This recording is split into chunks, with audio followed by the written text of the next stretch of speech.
Et la question qu'il voudrait te poser ce matin,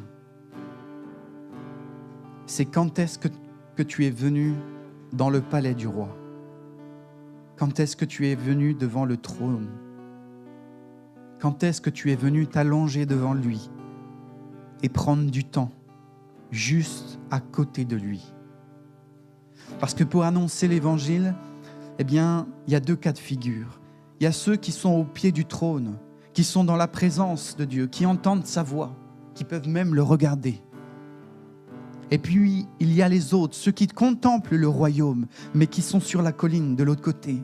Ils voient ce qui se passe, ils voient du mouvement, ils voient comment la ville s'organise, mais ils ne sont pas dans le palais. Ils ne sont pas dans le royaume.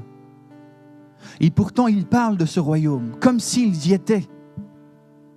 Ils parlent de ce royaume, ils parlent de la splendeur qui illumine la vallée. Ils le voient, c'est vrai. Ils en sont au bénéfice, mais ils ne sont pas auprès du trône.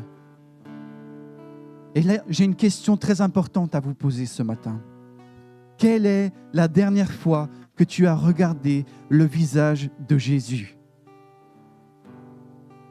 Quelle est la dernière fois où tu as regardé le visage de Jésus? Jésus un jour m'a donné une image. Il m'a montré moi. J'étais comme ça au pied de la croix et je regardais la croix et je disais Jésus intervient, Jésus bénis ce programme d'évangélisation, bénis-moi dans ça, dans ma famille, bénis pour que là ça perce, etc. Et j'entendais la voix de Jésus qui me disait pourquoi est-ce que tu ne me regardes pas? Et je me voyais encore là, au pied de la croix, et dire « Jésus, je suis là, je suis au pied de la croix, je te regarde. » Et je regardais le pied de la croix et je ne le regardais pas dans les yeux. Et j'ai entendu la voix de Jésus qui commençait à pleurer et qui disait « Si seulement tu pouvais regarder mon visage. Si seulement tu pouvais regarder mon visage. »